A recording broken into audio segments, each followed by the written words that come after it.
Hello, all. Welcome to the Hudson Valley Writer Center for our local writer series with Danny Goodman, Elizabeth Burk, and David Rigsbee. My name is Leslie Zena. I'm the administrative and marketing intern here at the Writer Center. If this is your first time joining us for a reading, welcome. We hope you return to our readings, classes, and events. I hope all of you will come back to the Hudson Valley Writer Center in person for an afternoon with Harper One Prose writers Chris Jamsa and Tracy O'Neill on December 8th. I want to thank the board, our teachers, and our students who are the beating heart of the center. We also would like to recognize all the foundations and organizations who support us, including the Bidell Foundation, the David G. Taft Foundation, NISCA, and Arts Westchester. I also want to thank my colleagues, Jennifer Franklin, Sophia Bannister, Missy Yarnell, and Christina Papadopoulos for all their hard work. So our first reader is Danny Goodman, and his writing has appeared in Electric Literature, Catapult, Monkeybicycle, and elsewhere. And he was a recipient of a Writer in Residence Fellowship from Rivendell. He has his MFA in fiction from the University of New Orleans, where he was a two-time winner of the Samuel Mockbee Award. He lives in the Hudson Valley with his wife, a book editor, and their editorial cats. Amerikaland. His debut novel is out now from Leftover Books. Please help me welcome Danny Goodman.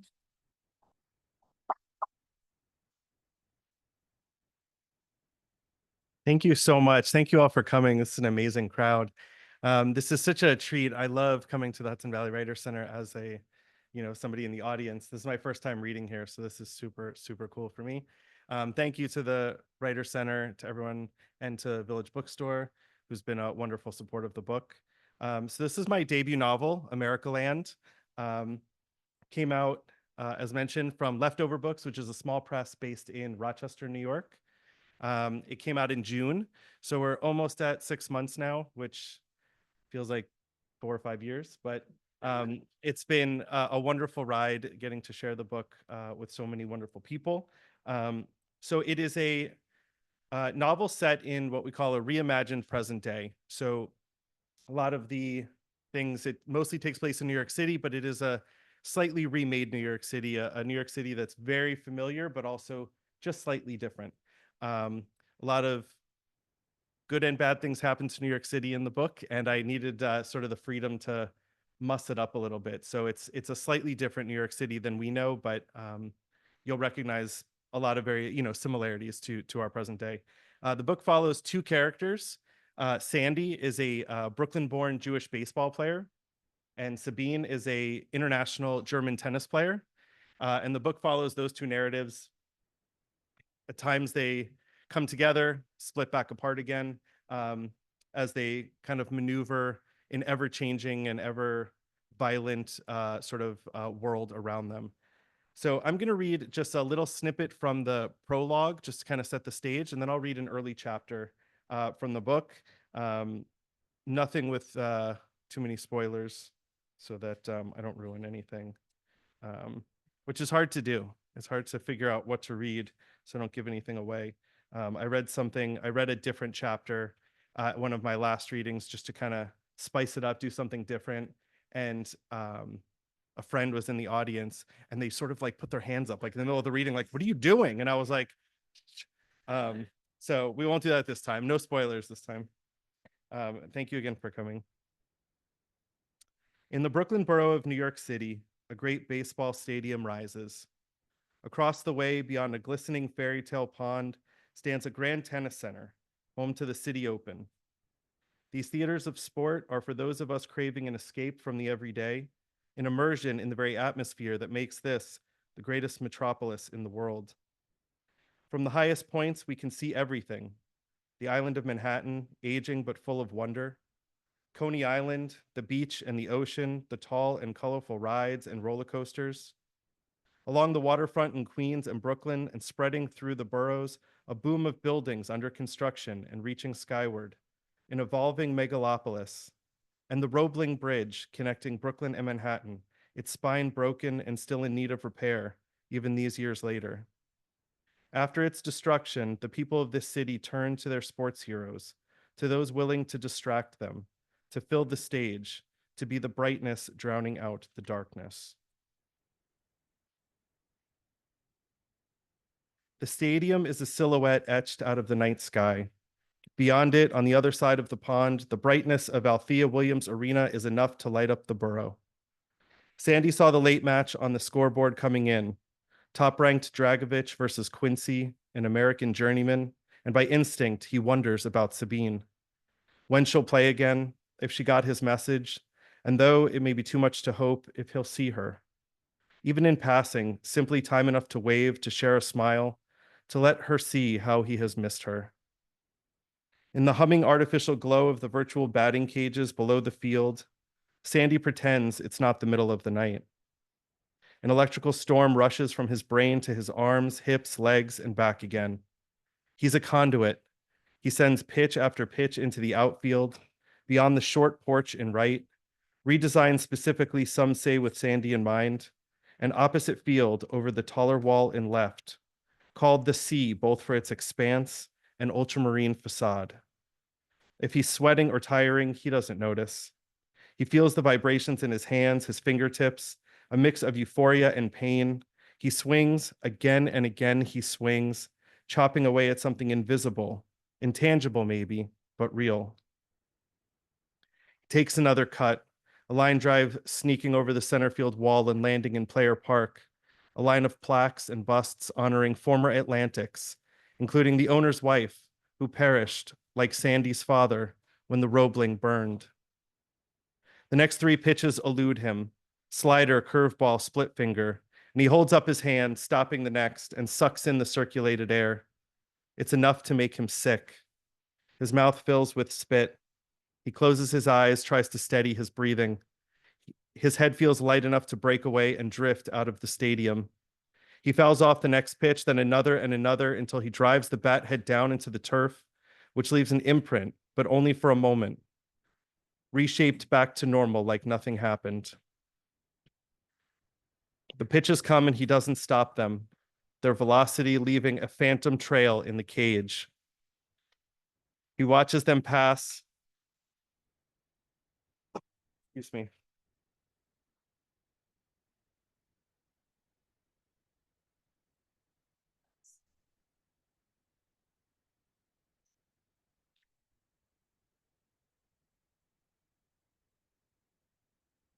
The pitches come and he doesn't stop them, their velocity leaving a phantom trail in the cage. He watches them pass, strike 1, 2, and 3, and in his mind the tally begins. The pitches missed, never challenged, out after out, an inning and a game and a lifetime. At least with a swing, there's an attempt at greatness, a want. Bat on shoulder, though, is defeat, hoping for something without controlling it. He steps into the batter's box, his body's small sways, bat setting the rhythm, and when the next pitch comes, 95 miles per hour grazing the inside corner, Sandy turns on it. He hears the crowd leap to their feet in unison like waves crashing against a jetty, and the ball lifts and curls, and beyond even the digitized horizon, disappears. In moments like these, real or otherwise constructed, Sandy wonders how anyone can be anything else. Manhattan lights guide the train ride home, the river a dark and glassy reflection of the bridges and buildings above. Sandy finds himself wishing, maybe not for more, but wishing nonetheless. Apologies, reconciliations, goodbyes, things left unsaid.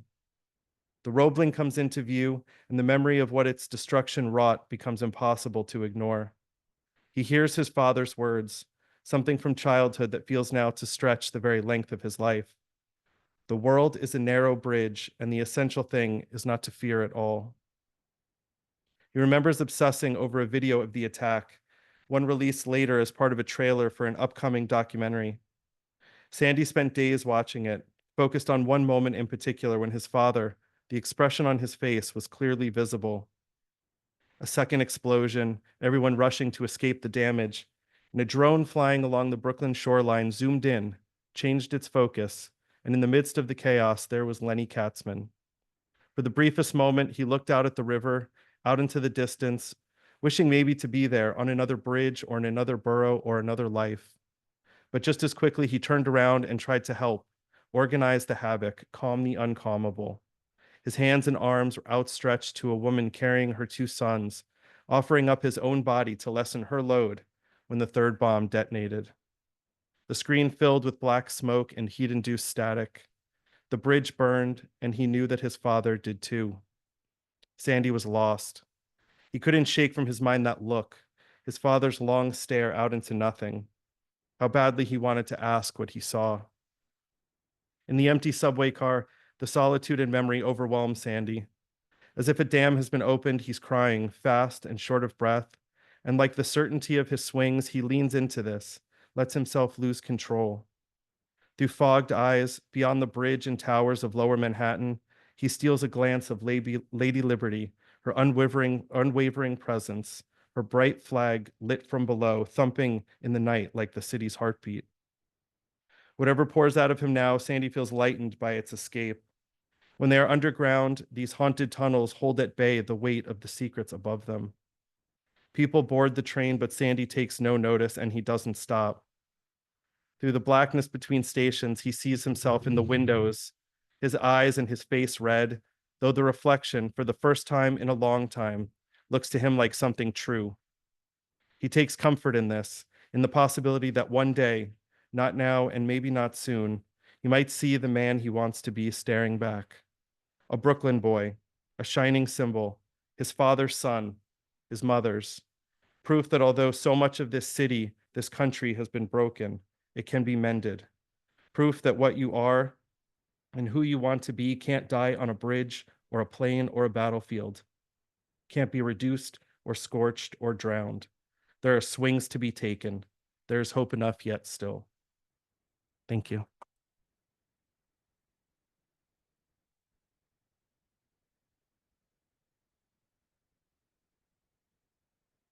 Thank you so much, Danny, for that lovely reading. And up next, we have Elizabeth Burk. And Elizabeth Burk is a psychologist and a native New Yorker who divides her time between family in New York and a home and husband in Southwest Louisiana. Her debut full-length poetry book, Unmoored, will be out in November 2024. She is the author of 3 previous collections. A Pushcart Prize nominee, her poems, prose pieces, and reviews have been published in various journals and anthologies, including Atlanta Review, Rattle, Southern Poetry Anthology, Louisiana Literature, Passenger, Pithead Chapel, Valley Voices, One Art, Museum of Americana, PANK, Mom Egg Review, and elsewhere. Please help me welcome Elizabeth Burk.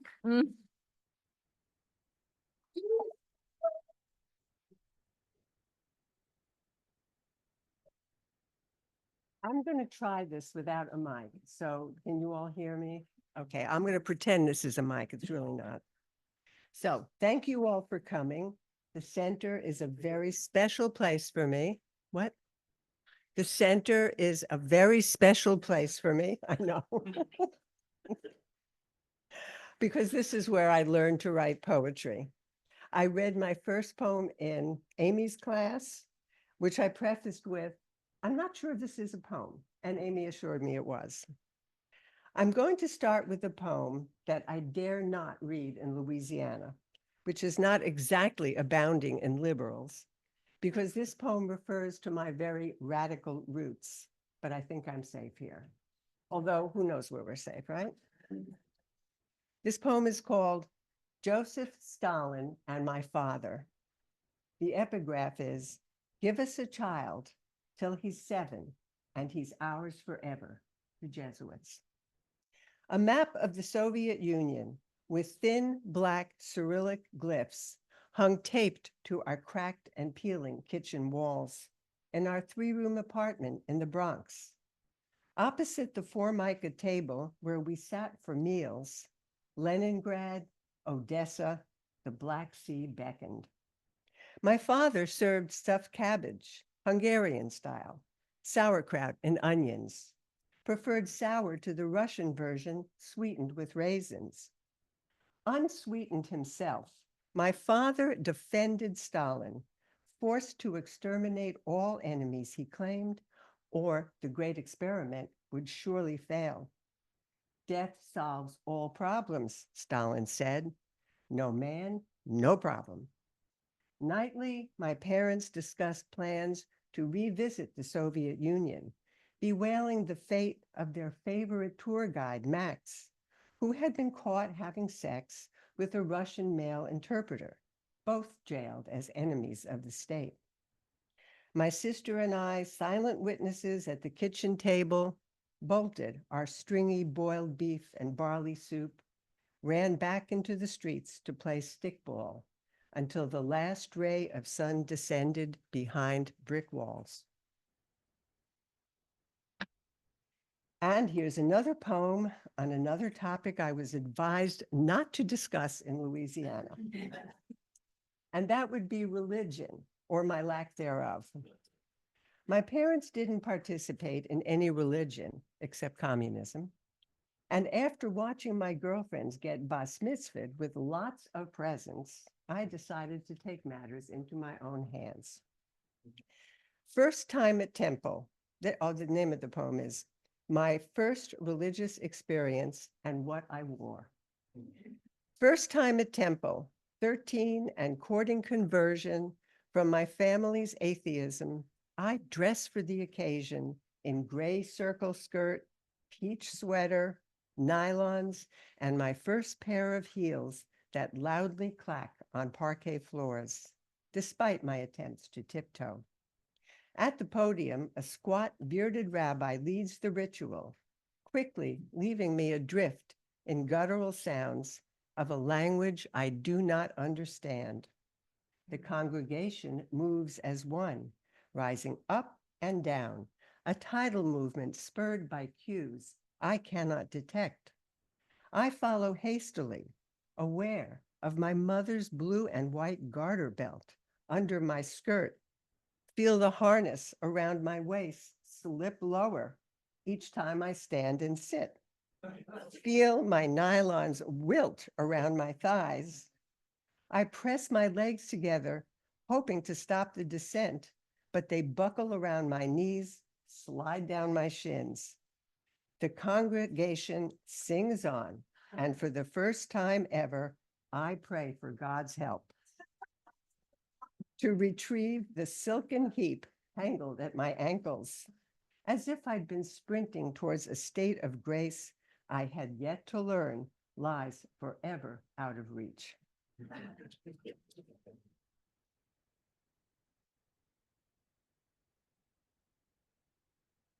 My mother was so radical politically, but socially very conventional. And she was distraught over the fact that I, her oldest daughter, was not married at 27. So I got married. And here's a story about life with my ex and his very colorful family, who I still love. This is called Bloodlines, a family crapshoot. My husband's grandpa, 84, shot grandma in the back with a .22 while she stood at the kitchen sink washing dishes. He missed. With all that palsy, although he wasn't drinking at the time, he couldn't shoot straight. And grandma, 64 and in shock, landed at the local docks, 50 years of dishes behind her. When the call came, we were young. We were doing rounds, not shots, on the 3rd floor of Bullfinch, the hospital where we were young and trying to save lives, while Grandpa was aiming to be the very best shot in West Des Moines. As the story goes, he thought Grandma Rose was having an affair with Hannah up the road. They took him straight away to the state institution where he died 2 weeks later, refusing to live a locked-up life. At the funeral, the family huddled dry-eyed in the cold, muddy wet, afterwards gathered at Uncle George's. Grandma Rose, fresh from the hospital in faded house dress, her wide Serbian face dazed, told stories of life with the old man when he worked as a bodyguard to a Serbian gambler on a Mississippi riverboat, broke a man's fingers, lost 2 himself before he threw the man overboard. Were we gambling too when we gave our son the old man's name? That middle name lodged there like a bullet, a name Grandpa changed from Dushan to Thomas, in praise of American ways and the wild Midwest.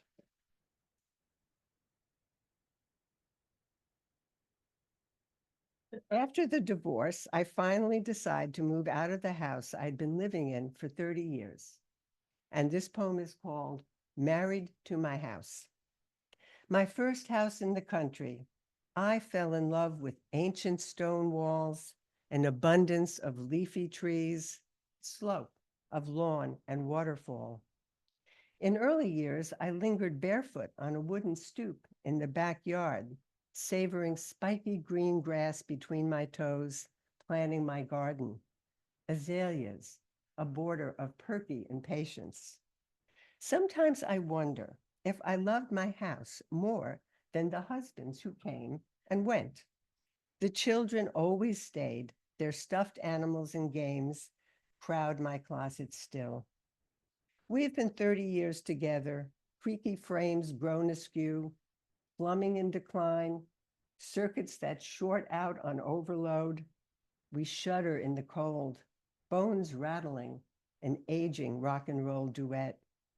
Did we stay too long together, sink into an abyss of domesticity? I drive away from the realtor's office, traitorous in my desire for shiny new fixtures, empty spaces, gleaming floors, windows that open and close with ease, like an adulterous wife abandoning a faithful spouse, seeking the last and saddest divorce.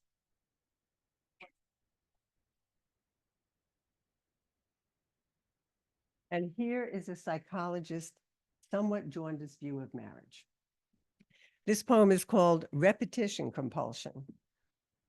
It doesn't matter who you marry. One morning you wake up and there's your father sitting at the breakfast table, scowling as he spreads blueberry jam on a slice of toast, or standing at the stove stirring oatmeal and pointing out the untidy stack of papers on the dining room table, the lights you left on the kitchen overnight.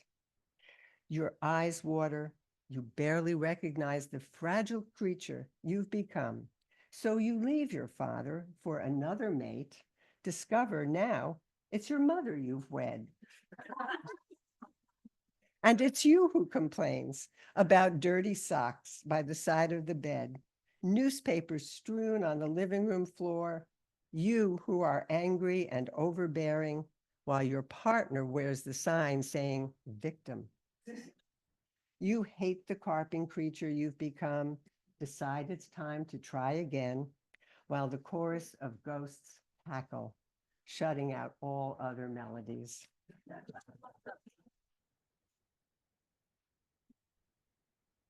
Okay, now I'm going to take you on a little trip to Southwest Louisiana, Cajun country. But first, how did I get there? Well, I met a man, a Cajun from Southwest Louisiana. But what I didn't know until it was too late is that all Cajuns, wherever they've been, eventually return home. There are many ways to fall in love, and here's how it happened to me. The name of this poem is Watching Him Peel an Onion. His hand, calloused, rough, wide as a catcher's mitt, hovers like a bear's paw over the basket, scoops out an onion, cradles it. Blunt fingers gently press, testing for tenderness, while a thumb rubs upwards over the first fragile layer of skin, stripping it away like tissue paper. With his knife, he cuts away the rooted ends and peels back layers, exposing the moist inside, then sets it down on the cutting board where it waits, white and glistening, naked as my beating heart.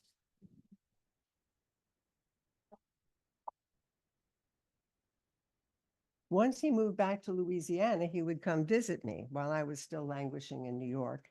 And the name of this poem is He Visits Me.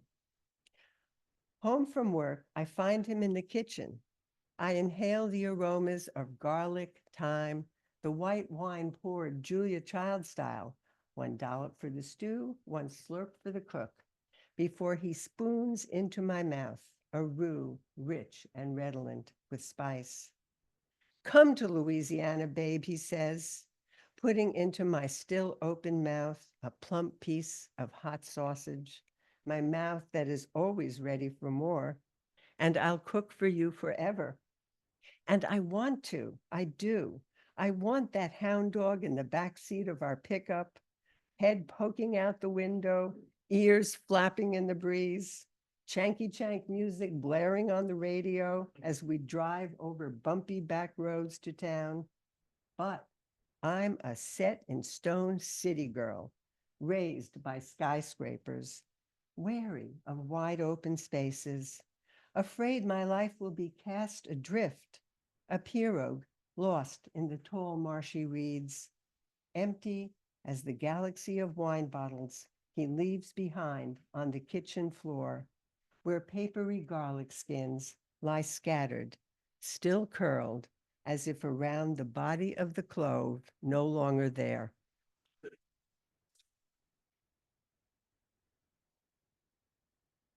And here's the sequel. This is called Living Alone. Living alone is easy. No one telling you what to do or when to do it. No one questioning why you're eating M&Ms so early in the morning, or peeling a potato with your fingernails instead of a knife. No one watching you forget to screw the top back on the coffee maker, or put the glass pot under the spout, spraying coffee all over the kitchen. No one asking what's for dinner as you walk through the door. No one there to see that living alone is as easy as landing on the moon every night, looking to claim your space on an empty planet with every tentative, weightless step you take. What am I doing time-wise? So I moved to Louisiana part-time. We buy a house in Brobridge, we settle down, and this poem is called Drinking Margaritas and Talking About the Oil Spill. We're sitting at the bar, drinking margaritas, watching them try to cap the BP oil spill, but the level of flow and gush remains the same. Oil continually pouring into the ocean, washing ashore. Everyone at the bar is talking politics, wetlands, corruption, job loss, oil spilling over birds, dead fish washing ashore, coastal industries destroyed, while federal agency dither. Industry inspectors slither like snakes in the basin. I'm on my third, sipping slow, licking salt from the rim, by the time we all agree that not much will get done until the oil travels around the tip of Florida, up the East Coast, washes onto the banks of the Potomac, rolls up the Capitol steps, and gushes right into the halls of Congress.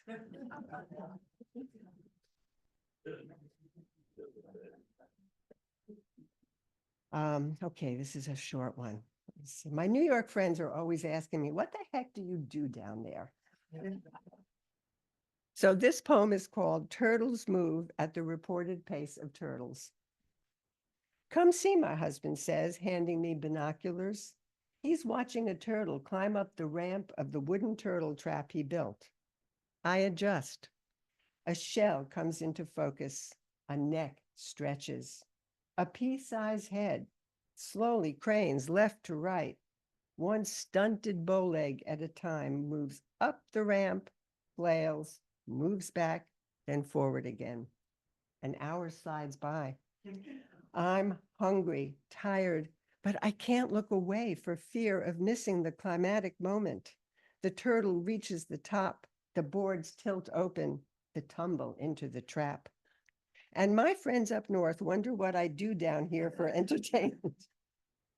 Without museums, Broadway shows, and galleries I left behind. But the truth is, if you love music, Cajun, swamp pops, blues, swing, if you love to dance, there's something to do and somewhere to go 24/7 down there. Just saying. Two more? Two more? Okay. Yeah, this one. The last section is on the topic that I've been obsessed about lately, which is, surprise, surprise, aging. So let's jump right in with sex, something that I've noticed we boomers don't talk about much these days. This is called Sex After 79. I imagine will happen from time to time. Aging neurons ignited by random memories, a sultry song, and one of us remembers it's something we used to adore, provided we retain the thought for as long as it takes to catch the eye of a partner wandering the perimeter of waking moments.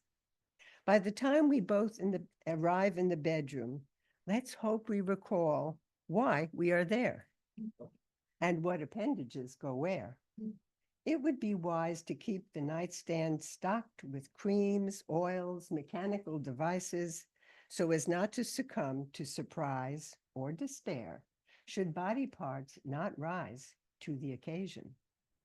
Magazines, videos, pre-coital naps may be considered as foreplay in this new terrain of terminally ancient, but willing to give it a try before ceding to the god of indifference and succumbing to the rapture of sleep.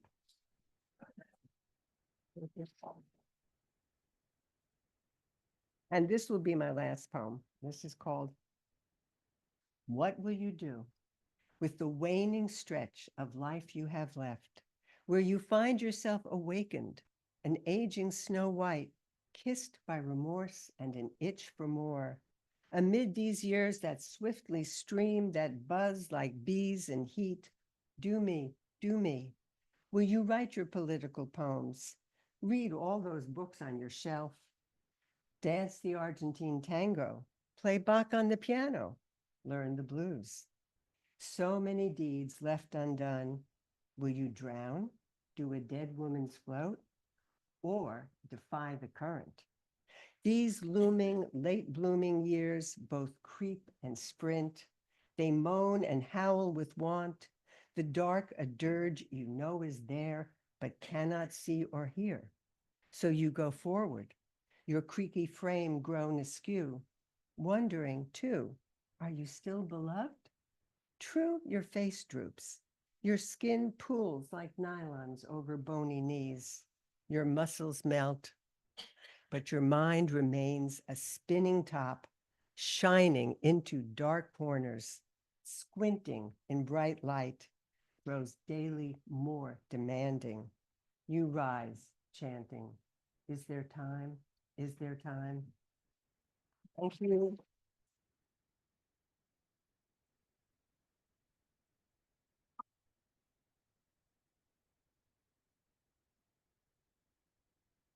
Thank you, Elizabeth, for those lovely poems. So our final reader for tonight is David Rigsbee. He is the recipient of many fellowships and awards, including 2 fellowships in literature from the National Endowment for the Arts, the National Endowments for the Humanities, for the American Academy in Rome, the Gentle Foundation, the Fine Arts Works Center in Provincetown, a Pushcart Prize, an award from the Academy of American Poets, and others. In addition to his 12 collections of poetry, he has published critical books and co-edited Invited Guests, an anthology of 20th century Southern poetry. His work has appeared in the American Poetry Review, the Georgia Review, the New Yorker, the Southern Review, and many others. Main Street Rag published his collection of found poems, MAGA Sonnets of Donald Trump, in 2021. His translation of Dante's Paradiso was published by Salmon Poetry in 2023.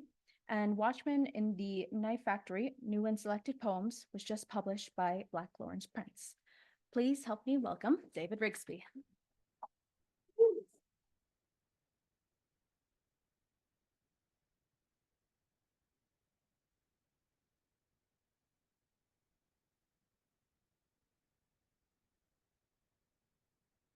Thank you all for being here. Can you hear me in the back okay?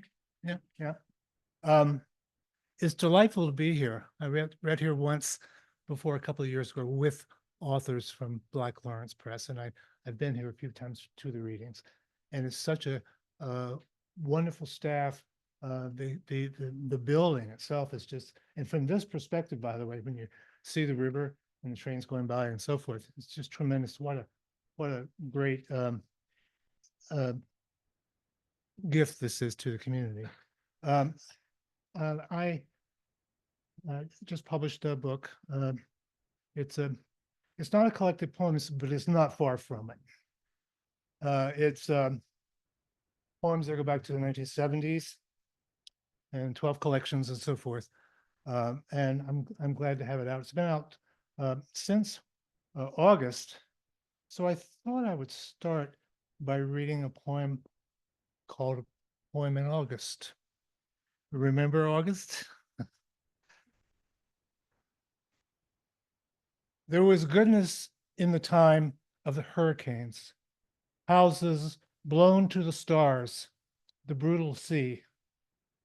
There was goodness in the time of my aunts and uncles, of all who crawled over the soil, the clouds connecting their small heads to the horizon's hot beaches, the clouds themselves amorphous, like goodness in the time you were born, before the shovels, before the coming and going. There was goodness too in the not goodness, the clutching at pills spilled across the linoleum, the children playing doctor with roots and powders, the mother who gobbled dirt. So hungry was she for nutrients, the baby thrown at a soldier, all the falling. It was the motor for the word, the lovers who came unstuck from each other and got up. It was a locomotive for the sigh, the whimper, the last breath of what didn't come after. There was goodness, and there were some who gathered their cardboard and wrote poems that were coordinates and messages by storefronts, where crowds lunged this way and that, and the cars could barely move in their steel and abundance. There were so many.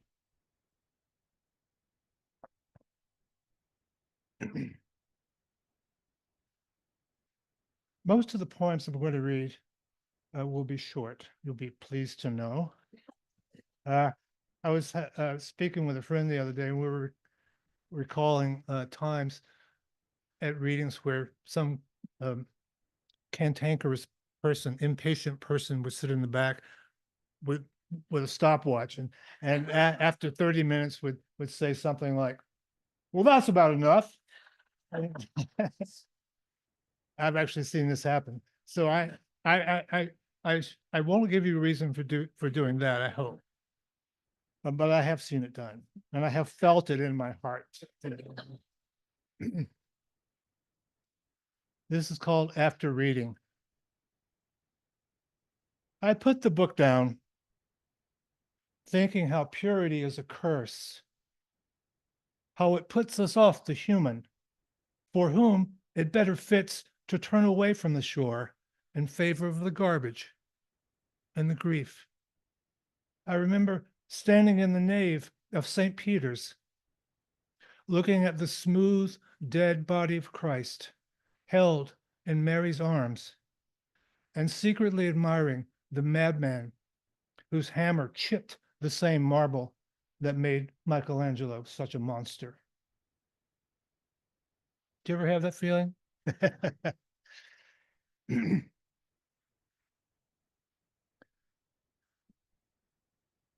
This is a poem called This Much I Can Tell You. It's the title poem for my the book before this one.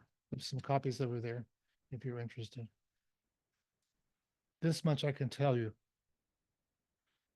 Sometimes it feels as if the mind will seal itself up and you can go a great distance without ever seeing those who ever spoke your name. You hear everything from cacophony to a symphony, played on instruments, provenance unknown, stored out of sight long ago. It's a closed system, but vast, and time unfolds there too, unrelenting, nothing in abeyance, like animal eyes suddenly appearing in the roadside weeds and fields through which the highway plunges, and on it a car traveling, not speeding, not hanging back either. This much I can tell you. There is smoke beyond the mind, to which the mind turns, as to a burning house, flames raging, spurting from the second-story windows. Shouldn't you be running up the lawn? Shouldn't there be, in truth, more fires?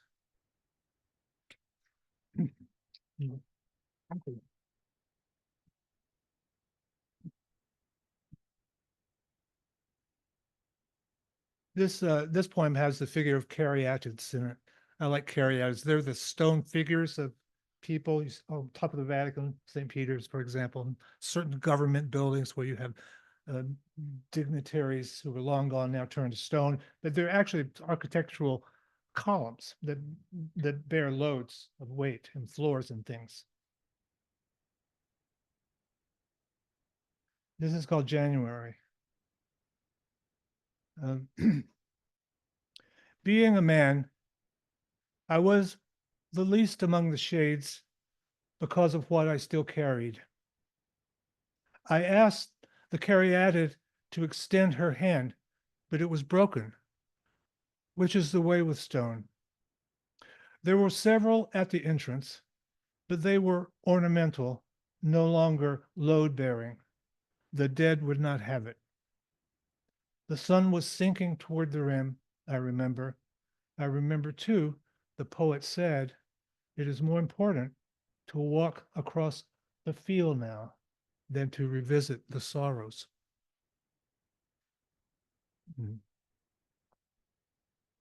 This one will change the tone a little bit. By the way, I used to live in Louisiana, and I have a number of poems. I was going to read one, but I couldn't find it when you started, and I was kind of thumbing, surreptitiously in the back saying, "Can I find them?" But I have a poem about hearing Governor Jimmy Davis at LSU football game singing "You Are My Sunshine." He wrote it, and it was about the mystery of a little guy like that. Jimmy Davis, yeah, a Republican no less. Yeah.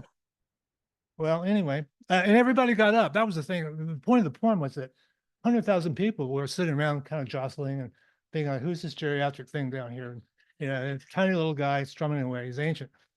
But suddenly he started singing that song, and everybody in the stadium stood up and started singing along with him. And I thought, well, that's the power right there. He did. Yeah. Sunshine Bridge. Yeah. Governor Jimmy Davis. All right, this is called this is called Russians. It wasn't the end when my girlfriend handed me the phone in the middle of the night and said, "Here, say hello to my husband." And it wasn't the end of anything when another grabbed the wheel at 70 and screamed, "I could pull this right off the road right now. I could do it right now." Those frenzies have passed into something like the memory of a good novel. Weighted in one's lap when the day is cleared and there's nothing left to do but to look in on the Russians, passing out at the feet of their superiors, emptying their wallets into the fireplace, throwing their brain-stuffed heads before the locomotive of history, rather than face the vivid memory of errors committed when the face was hot and stared into the eyes of that intransigent, that other face.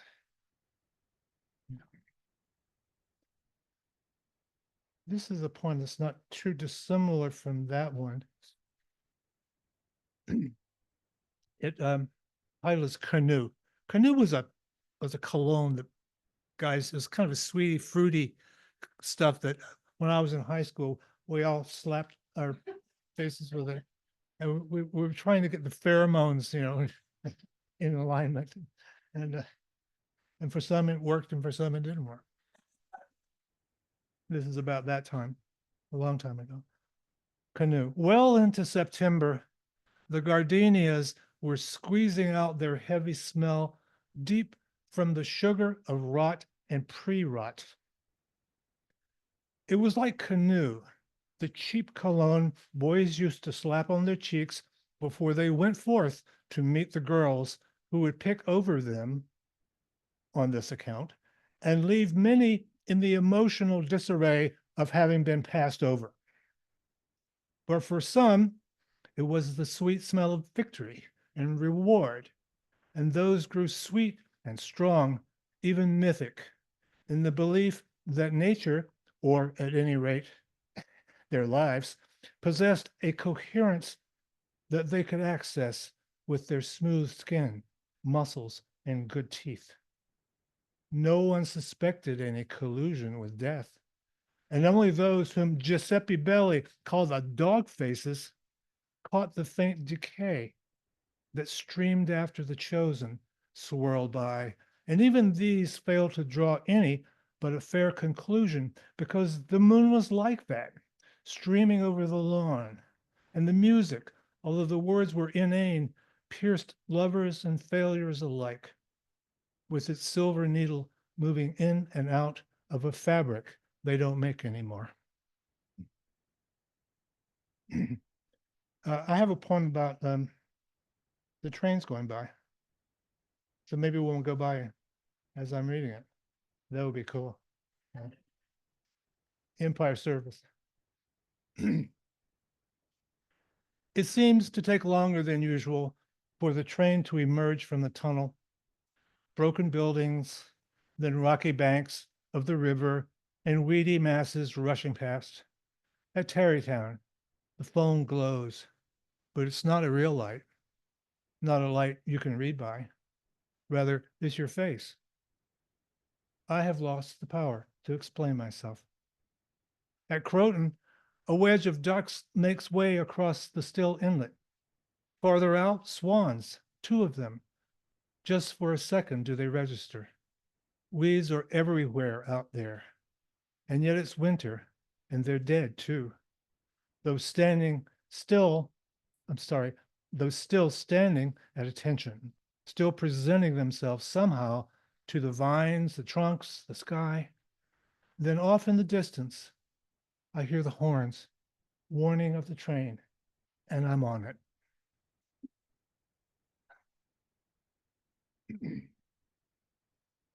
Here's one called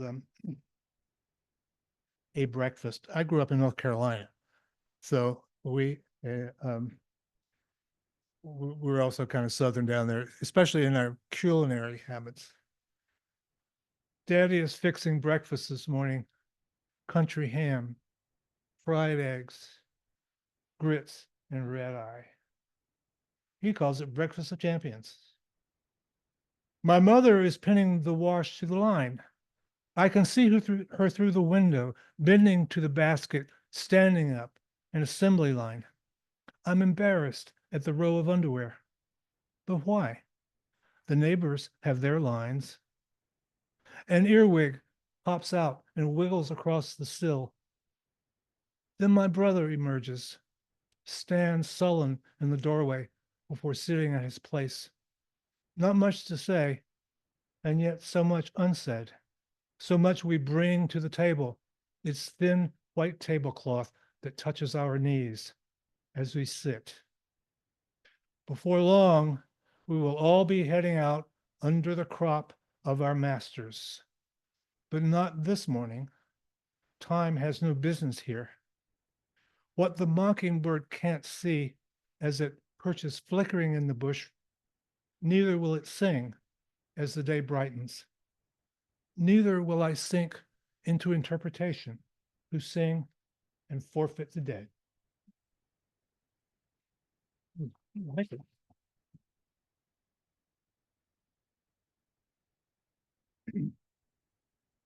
Here's another family poem.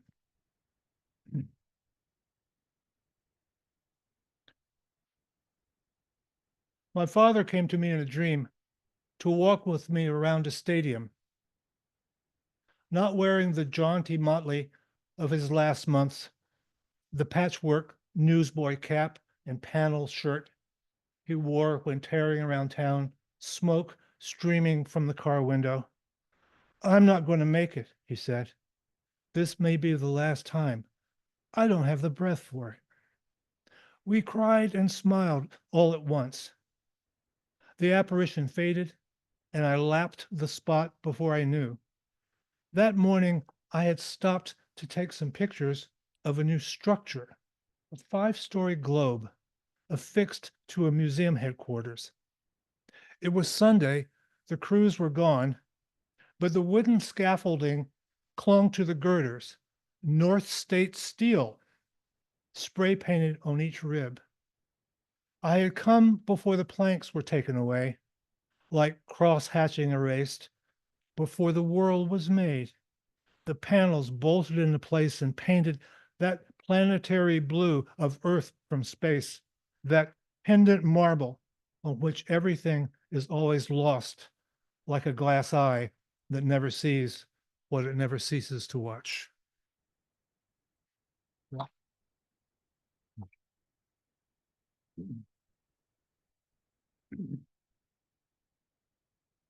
This is a poem called "Get It Down," and it makes a reference to a 20th century Greek poet named Yannis Ritsos, who was super prolific. And when I was studying poetry way back in the day, as I still do, he was very popular, been translated quite a lot. He was very prolific. That was the point I wanted to make about Yannis Ritsos. And this is about a guy I know who was the one of the directors at the Fine Arts Work Center in Provincetown, who became famous for his minimalism as a host. Yeah, and we of course we appreciated that on the one hand, but on the other, there was something kind of beautiful about it too. He didn't waste your time. I had a friend who was so pathologically shy, he barely functioned in public. He was, in essence, a hermit living in a dune shack. Unfortunately, he wrote poetry, and this brought him to the attention of an art colony that offered him safe haven, in return for which he had only to push paper, arrange chairs, and host weekly readings by prominent poets.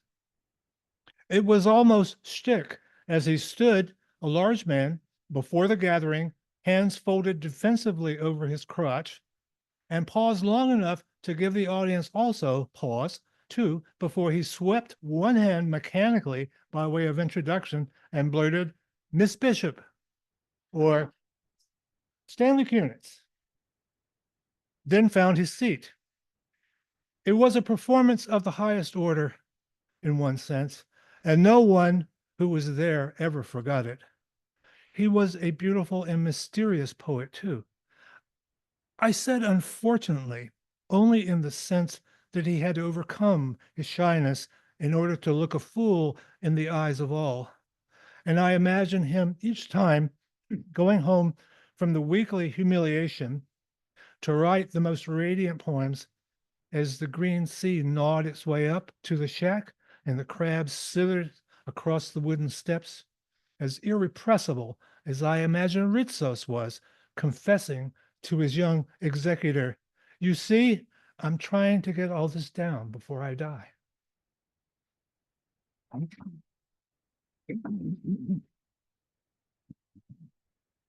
Well, just a few more.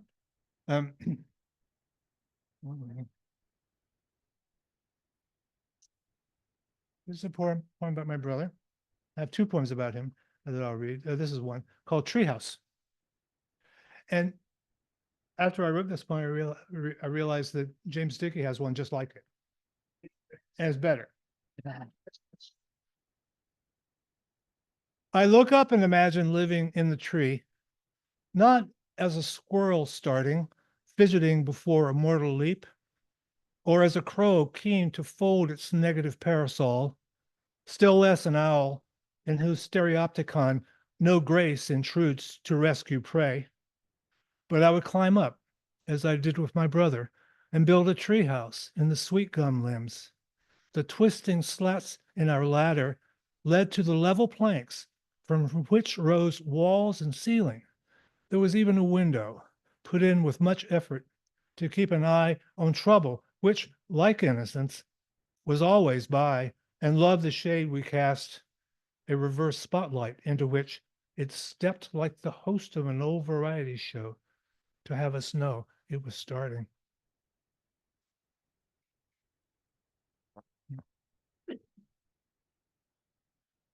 And you will see where this goes in this poem called The Slug. When they found him in bed, facing up, the police were hesitant to rule my brother's death a suicide. The pistol lay there, yes, in his left hand, and yes, there was an exit wound, so blood had equal opportunity to sop the bed from either side and mix its metallic odor with the smell of gunpowder. But any habitué of CSI would know the perp will remove the bullet if possible. And so the cops were suspicious, unwilling to say what we feared most.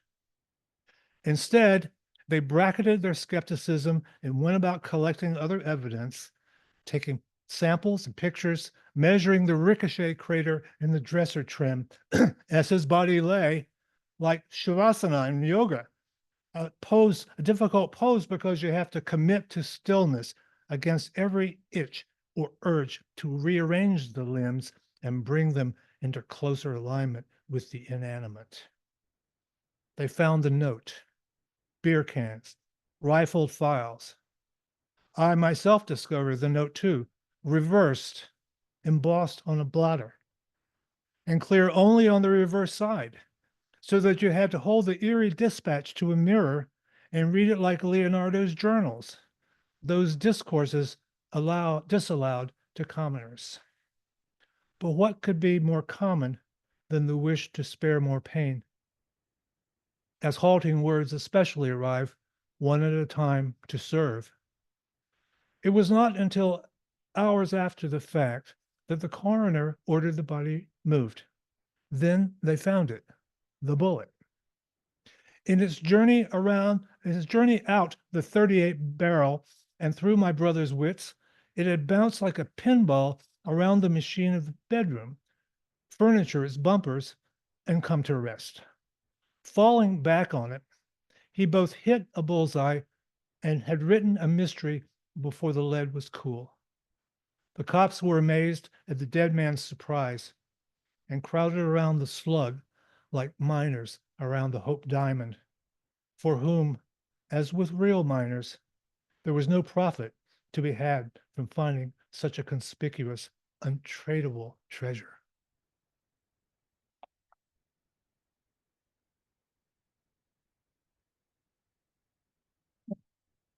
Okay, I'll read you two more. This is called A Life Preserver. He watches the light move in and out before the evening clouds and listens to the wild ducks' long, sad cadence interrupted by crows. He senses the still air is indifferent to these rituals. For all that, he knows the connections there are the nodes of moments already deep in the braid of a rope, coiled and put in a public place under lock and key, a life preserver in case of emergency. I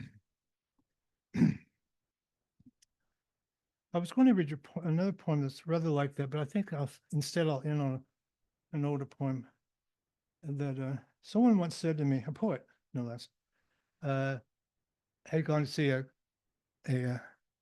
gone the first time to the opera and seen La Boheme, which is what everybody sees the first time they go to the opera. And I said, "What'd you think about it?" She said, "It was like country music." And I thought, what? But I figured it out. And so this is the poem that comes out of it. It's called La Boheme. Someone said it was like country music. It was clear what she meant. The way it hooks into you faster than you can protect yourself. And close to life, too. That's when you peel away layers of interference, clothes, thick and ill-fitting, the zest with which the hero's roommates approve the existential echoes of each other's banter while furtively observing her from the corners of their slum. Still, it's the way it happens there in the dark. Love's expiring air, reeling out as sumptuous music as it goes, and dawn rising to contrast the poverty of the whole thing, absorbing stars as the scene changes. Conveyor belt silhouettes glide by outside, detached and unconcerned with the fat girl everyone's made such a fuss about. Just like country music. You know you should get up, make your way past the warm knees to the lighted runway, following whatever threads of pride you still have left, but you stay, letting it happen, convincing yourself of its importance, as she, leaning up from her deathbed, cuts loose and goes straight for the last row. And you sit back while the endless swan song drills your sternum as if it were a rock, against every instinct that could have meant something more dignified before the death and the pity started, before it all got so terribly out of hand. Thank you.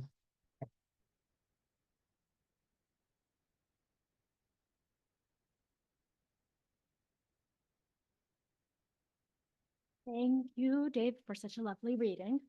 I would like to invite the readers up here to see if any of the audience members have any questions and anything like that. So if you could, please make yourself comfortable up here.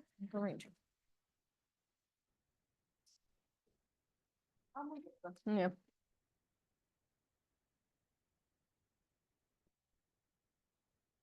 Yeah, I Do you want me to move this? yeah, could you move it over there? No.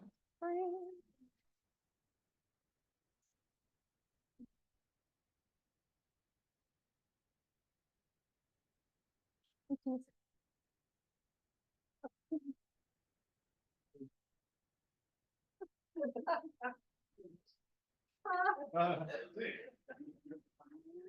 Does anyone want the mic? Oh, wow. Zoom. It's for the Zoom. Now, Does anyone have any questions?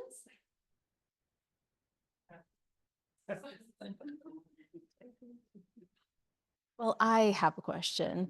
I just wanted to ask about your guys' writing processes and how do you get inspiration? How do you just keep on going?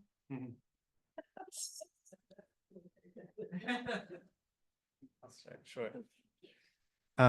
It's a good question, but first of all, I thought it was wild that all three of us have lived in Louisiana at some point. Yeah. Like I don't know what the odds are. I went to graduate school in New Orleans. So I spent 3 years there and I was like, man, I should have read a New Orleans short story or something, but that'll be next time. We'll have a New Orleans, Louisiana themed, reading series. Yeah. So, I mean, Amerikaland is my debut novel, and in a couple weeks I'll be 44. So it's been, been working at it, through school and graduate school and all of that. Have written a couple novels. This is the first one to be published. So you just kind of keep going. I think because you have to do it because you want to do it. I think ultimately, there's no other sort of, present or light at the end of that tunnel unless you really want to do it, unless you really just want to be writing. Sometimes wonderful things happen. You get to publish your book, people get to read it. The process of having strangers read your book or your poems or your stories there's just the oddest feeling. And I'm still not quite used to it after 6 months, like having a stranger email me and say they read the book. And I always want to say, why? Just like, do you know my mother? Like, how did this happen? But it's such a great process to kind of go through. And I think the energy that we get to, as writers, I think, inject into our words is immense. That book was written very much, began it after the 2016 election and channeled a lot of the very feelings I'm having now then into the book. And so it was a I've told many people I don't know how mentally how I would have survived the sort of couple years after that if I wasn't writing that book. So super important to kind of keep going. Absolutely. Mhm. Mhm. I just had a follow-up about that. And after writing your debut novel and you wrote short stories before, I've seen a lot of writers do this where they kind of have a cleansing and then they'll come out with a book of short stories because after that whole process, and I'm thinking also about writing poetry, it's all different, spurts of writing and discipline that you need to do. Do you find that you're writing short stories now after you finish your novel? No. I actually was working on a couple essays. I needed a break, to your point. So right afterwards, I wrote a couple nonfiction pieces just to kind of cleanse the palate a little bit, write something different before I jumped back into fiction. Absolutely. Mhm. I was going to say, I'm often, does this even work? No. It does have a nice heft to it. It does. I very often come down on firmly on both sides of a question. You know what I mean? So ambivalence is it's probably a superpower, actually. At least I like to believe that it is sometimes. But I do wonder, Danny, you were talking about having the guy write to you, and suddenly you're like, holy shit, somebody's written to me about my book. What if they get it really wrong? Oh, they do. Oh, they do, yeah, that's the thing. So then that brings up the secondary question, that is, do you read the reviews or do you ignore them? And this is sort of, like a reader's review on Amazon or something, I remember once when my publisher called me up and said, oh, your last book was the senior thesis for a creative writing student at the University of Tennessee. I said, oh, how charming. I said, and what was the argument of the thesis? And she said, oh, well, the student was maintaining that you were trying to turn into the Velveteen Rabbit. What? I don't know. Velveteen Rabbit what? I thought, well, it can go, those things can go wrong. There is a spectrum in reception and what people understand about you.